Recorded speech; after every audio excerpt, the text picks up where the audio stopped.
Good morning students. कैसे हैं आप लोग? उम्मीद करता हूं आप अच्छे होंगे। तो आज जो है हम क्लास 10th के अध्याय 1 जिसका नाम है वास्तविक संख्याएं का प्रश्नावली 1.1 के सभी प्रश्नों को बहुत ही आसान तरीका से सॉल्व करेंगे। तो आप वीडियो में बने रहें, वीडियो को स्किप ना करें और पूरे वीडियो को जरूर देखें ताकि आपको हर एक स्टेप बढ़िया से समझ में आवे। तो चलिए चलते हैं क्वेश्चन की तरफ। निम्नलिखित संख्याओं का एचसीएफ ज्ञात करने के लिए यूक्लिड विभाजन एल्गोरिथम का प्रयोग कीजिए। तो स्टूडेंट्स, सबसे पहले हमें समझना होता है यूक्लिड विभाजन एल्गोरिथम क्या है। यूक्लिड विभाजन एल्गोरिथम एक ऐसा चीज है जिसके बारे में हम कहें तो यूक्लिड विभाजन एल्गोरिथम का मतलब होता है A equal B Q plus R. ये यूक्लिड विभाजन कहता है। तो अर्थात हम इसको यहाँ याद होगा, हम क्लास 5 में 6 में पढ़े होंगे कि भाज्य बराबर होता है भाजक गुने भागफल प्लस शेषफल। अर्थात हम यहाँ पर इस तरह से समझ सकते हैं कि भाज्य मतलब ए, यहाँ पर ए, और भाजक मतलब बी, और क्यू जो है वो भागफल, और आर जो है वो शेषफल कहलाएगा। इतना तक में तो किसी को दिक्कत नहीं होना चाहिए। आगे समझते हैं। तो इसको हम बढ़िया से समझ चुके हैं। अब करते हैं क्या है, अब चलते हैं क्वेश्चन नंबर 1 की तरफ। एक नंबर क्वेश्चन कहता है कि 135 और 225 का एचसीएफ ज्ञात करना है। एचसीएफ मतलब जिसे हम महत्तम समापवर्तक भी कहते हैं। तो ये ज्ञात करना है किससे? यूक्लिड विभाजन एल्गोरिथम का प्रयोग करके, यानी इसका प्रयोग करके। क्लियर है? चलो इसको मिटाते हैं। तो पहला क्वेश्चन कह रहा था कितना, 135 और 225। इसका यहाँ सोल्यूशन जो है, हम सबसे पहले क्या करेंगे कि इसमें जो सबसे बड़ा होगा उसको ए मानेंगे और जो छोटा होगा उसको बी मानेंगे। अर्थात हम ए बराबर लिखेंगे, इन दोनों में कौन सा बड़ा है?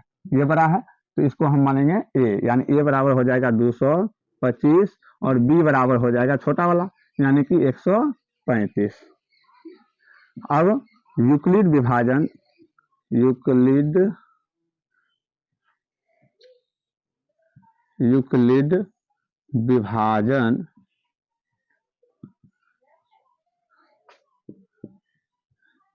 एल्गोरिथम के प्रयोग से। अब ये यूक्लिड विभाजन एल्गोरिथम क्या कहता है, हमको पता है क्या होता है। ए बराबर बी क्यू प्लस आर। अब ए हम किसको माने? ए माने हैं 225 को। तो यहाँ पर हम लिख लेते हैं 225, ए की जगह पर पुट कर रहे हैं, और बी की जगह पर कितना होगा? 135। अब यहाँ सवाल आता है कि क्यू कहाँ से लाएं। तो हम पहले क्या करेंगे, इसको 225 को 135 से भाग करेंगे। 135 से भाग करना है 225 में। भाग करते हैं, कितने बार में लगेगा? एक बार में लगाएंगे 135, 0, 12 में 3 गया तो 9, खत्म। यानी कि देखो यहाँ पर क्या होता है, इसको हम भागफल कहते हैं अर्थात क्यू, और ये शेषफल यानी कि अर्थात आर। तो ये हो गया कितना? क्यू का मान कितना? 1 हो गया। तो क्यू की जगह पर हम 1 लिखेंगे, और इन दोनों के बीच में क्या होता है? गुना का चिन्ह होता है। तो हम लिखेंगे कितना? 1 लिखेंगे।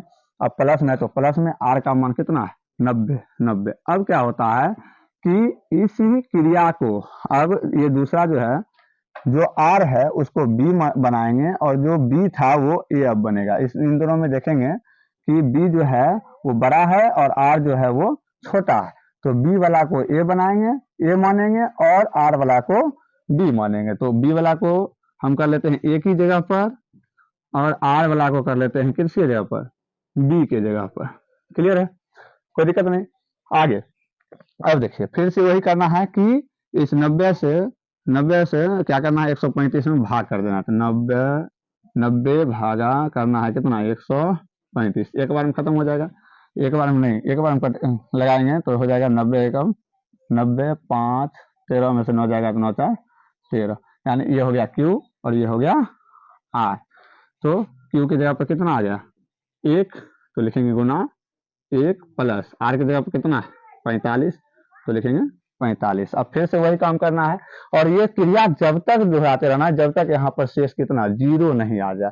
तो क्या करना है, अब फिर से B को रखेंगे, B वाला को रखेंगे किसके A के जगह पर और A वाला को R वाला को रखेंगे B के जगह पर, और फिर क्या करेंगे इसको इससे भाग कर देंगे, यानी कि B वाला को A से B को A से भाग कर देंगे। तो यहाँ पर हम कर लेते हैं 45 से 90 में भाग कर लेते हैं, 45 दूना 90 कट गया, यानी कि कितना आएगा 0, ये हो गया Q और ये हो गया R, 1 0 भी लिख सकते हैं, कोई दिक्कत नहीं। अब देखो गुना Q की जगह पर कितना आया 2, तो 2 प्लस R की जगह पर कितना आया 0।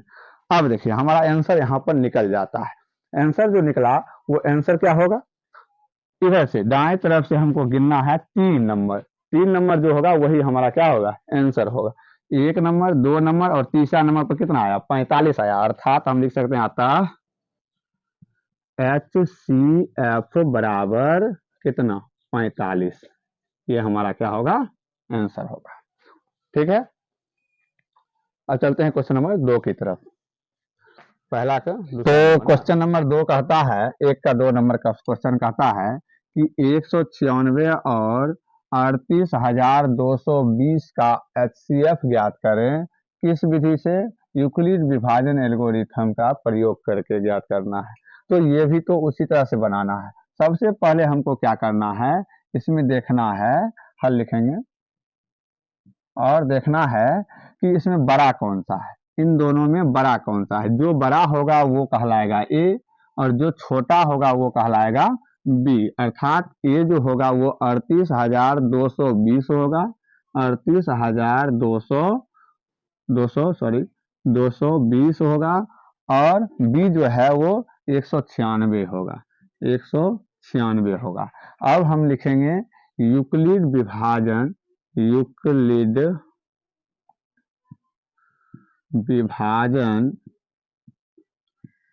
एल्गोरिथम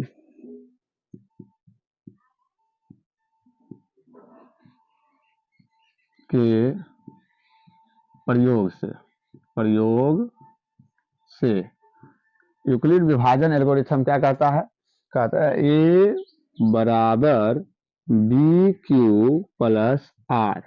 अब देखना है यहाँ पर A क्या है 38,220 बराबर B का मान 96, और यहाँ इन दोनों के बीच में क्या आता है गुना, और Q लाने के लिए हम क्या करते हैं, Q लाने के लिए हम क्या करते हैं A में B से भाग कर देते हैं, A में B से भाग कर देते हैं। तो 196 में भाग 196 से भाग करना है किस में 38,220 में, कितना बार में लगेगा एक बार में, एक बार में लगाएंगे हो जाएगा 196, 12 में से 6 जाएगा 6 कर लेते हैं, 17 में से 9 गया तो 8, इसका करेंगे तो हो जाएगा 1, अब उतारेंगे क्या चीज़ यहाँ 2, अब लगाएंगे 9 बार में, 9 बार में देख लेते हैं, यहाँ पर देखेंगे आप 9 बार में 9 6 54 4 बाकी 5 9 9 81 या 5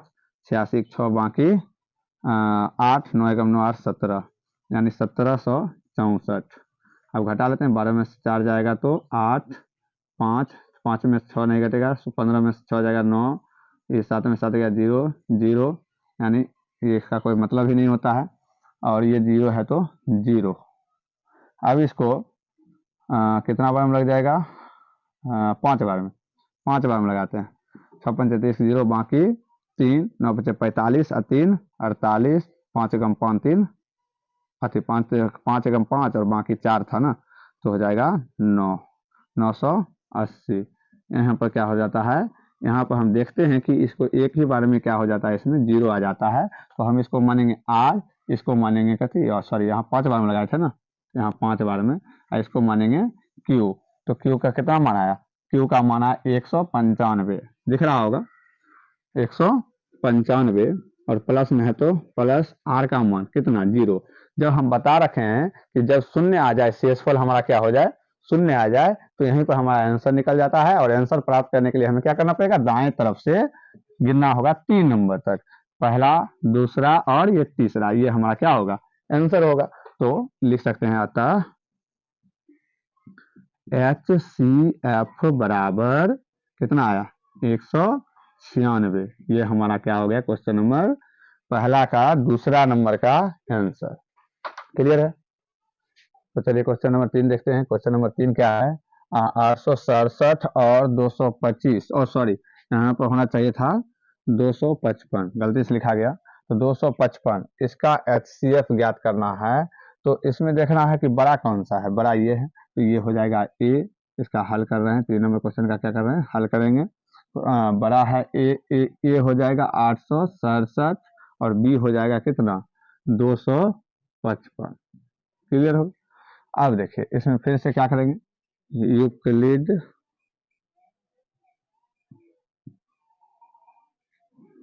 विभाजन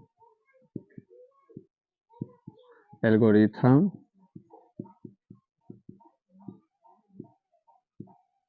के प्रयोग से क्या कहता है, यूक्लिड विभाजन एल्गोरिथम क्या कहता है, जो ए बराबर बी क्यू प्लस आर। तो यहाँ पर हमको क्या करना पड़ेगा, यहाँ पर पुट कर देते हैं ये दोनों मान। ए के जगह पर कितना हो जाएगा 867, बराबर है तो बराबर, बी की जगह पर कितना हो जाएगा 255 गुने, अब यहाँ पर गुना होगा। अब देख लेते हैं, इसको भाग करते हैं। 255 से करना है किस में भाग, 867 में, कितने बार में लग जाएगा, 3 बार में लग जाएगा। 3 से करेंगे 5 या 15 5, बाकी 1 3 5 या 15 1 16 6, बाकी 1 3, हाँ ठीक है 3 दूना 6 1 7। चलो घटाते हैं, ये हो जाएगा 2, ये हो जाएगा 0, ये हो जाएगा 1, यानी ये हो गया आर, ये हो गया क्यू। आर का मान, अच्छा क्यू का मान 3, क्यू के मान 3, और प्लस में फिर है आर का मान कितना 102। अब फिर से वही करना है, और ये काम तब तक करना है जब तक हम कह चुके हैं कि 0 नहीं आवे, शेषफल कितना, शेषफल 0 नहीं आएगा तब तक करना है। तो अब हम पहले क्या करते हैं, बी को ए के जगह पर ले आते हैं, 255 को ए की जगह पर लाए, और आर जो था 102 उसको बी की जगह पर ले आते हैं। ठीक है। अब फिर से वही करना है गुना, क्यू का मान और आर का मान निकालने के लिए हमें क्या करना पड़ेगा, बी को ए से ए में भाग देना है, बी से ए में क्या करना है, भाग देना है। तो 102 से ए में यानी कि 255 में भाग देना है, कितना बार में, 2 बार में लग जाएगा। 2 बार में कितना होगा 102 दूनी 204, 1 इसको करेंगे 5, ये हो जाएगा क्या चीज कट गया, यानी ये हो गया आर, ये हो गया क्यू। पुट कर लेते हैं, क्यू का मान 2 प्लस आर का मान 51। क्लियर है। अब फिर से वही करना है, क्या करना है, बी को एक जगह पर लाएंगे बराबर, और आर को बी की जगह पर लाएंगे। फिर से इन दोनों को भाग कर लेते हैं एक दूसरे के साथ, 51 भागा 102, 51 दूनी 102 कट गया, यानी कि इसका मान कितना आ गया, शेषफल 0, यानी आर का मान हो गया 0, क्यू का मान हो गया आर 2, तो गुने क्यू की जगह पर कितना रख देंगे 2, प्लस आर का मान कितना हो जाएगा 0। अब देखेंगे यहाँ पर क्या हो गया कि शेषफल हमारा 0 आ चुका है, तो हम कह सकते हैं कि अब हमारा आंसर निकल चुका है। और आंसर जानने के लिए हम क्या करेंगे, दाएं से गिनना शुरू करेंगे। 3 नंबर 1 2 और 3 नंबर में क्या है 51 है, तो ये हमारा क्या होगा, आंसर होगा। तो लिखेंगे अतः HCF बराबर कितना 51, ये हमारा क्या होगा, आंसर होगा। तो चलिए क्वेश्चन नंबर 2 को देखते हैं। क्वेश्चन नंबर 2 क्या कह रहा है कि दर्शाइए कि कोई भी धनात्मक विषम पूर्णांक 6q + 1 या 6q + 3 या 6q + 5 के रूप का होता है। क्लियर है। तो इसके लिए हम देखेंगे यहाँ पर ये दिया हुआ है क्या चीज, 6q + 1 6q + 3 6 प्लस 5। हमारा यूक्लिड विभाजन एल्गोरिथम क्या कहता है? ए बराबर B Q plus R. Clear है? तो यहाँ पर हम देख सकते हैं इससे कि ये बी का मान 6 हुआ, 6 हुआ, और क्यू तो क्यू है, प्लस आर का मान 1 3 5 ये हो गया। कोई दिक्कत नहीं। तो हमें क्या करना पड़ेगा? ए तो है नहीं, तो हम क्या करते हैं? मान लेते हैं। माना, क्या मानेंगे? हल लिखकर करना है। माना क्या चीज? कोई भी धनात्मक विषम पूर्णांक को मान लेंगे। माना कोई भी धनात्मक विषम पूर्णांक मान लेते हैं। क्या इसको?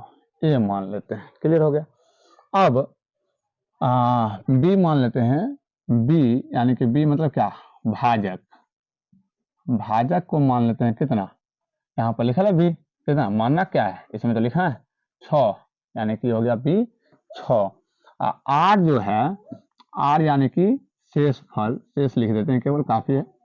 शेष जो होता है वो क्या हो सकता है? 1 3 5, इतना ही नहीं हो सकता है, और भी बहुत कुछ हो सकता है। देखो क्या होता है कि जब भी हम किसी को किसी चीज किसी से भाग करते हैं, यानी कि बी को ए से जब भाग करते हैं, तो आर जो होता है वो ये बी वाली जो संख्या होती है उससे हमेशा छोटा ही होता है।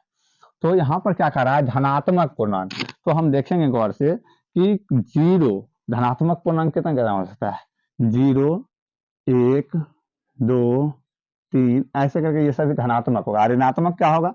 तो इधर हो जाएगा, 0 से इधर हो जाएगा, -1 -2 -3 ऐसे करके ये होता है ऋणात्मक, और ये हो गया धनात्मक। तो यहाँ पर क्या कहा था कि 6 से कम होगा, तो 6 से कम मतलब क्या? एक 0 होगा, उसके बाद 1, उसके बाद 2 3 4 और 5, ये भी होगा क्या? 5, सॉरी, ये हो जाएगा इस भाजक से छोटा, यानी आर हो गया ये। ठीक है? अब क्या करेंगे? यूक्लिड विभाजन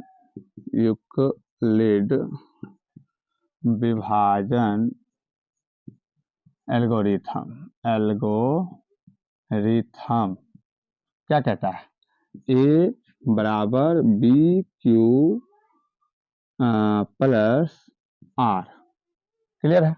यहाँ पर देखिए अब क्या होता है कि ए तो ए ले लेंगे बराबर, सॉरी, पहले क्या करते हैं, इसमें से देखेंगे आर का मान कितना कितना। हमने कहा कि 0 भी हो सकता है, 1 भी हो सकता है, 2 भी हो सकता है, 3 भी हो सकता है, 4 भी हो सकता है, 5 भी हो सकता है। तो हम क्या करेंगे? सबसे पहले बारी बारी से इसको रखेंगे। सबसे पहले हम क्या करते हैं? आर का मान जब आर बराबर रखते हैं कितना? 0। जब आर बराबर 0 रखेंगे तो इसमें पुट करो, तब ए का मान ऐसे रहेगा, बी का मान 6 होता है, यहाँ पर लिखा है 6, क्यू है तो क्यू प्लस आर का मान 0।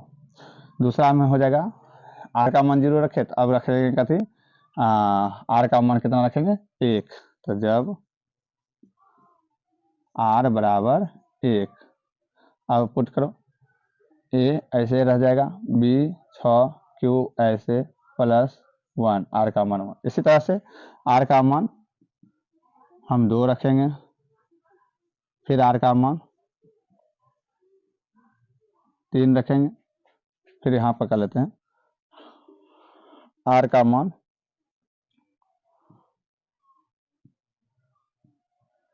4, और अंत में आर का मान क्या होगा? 5 होगा।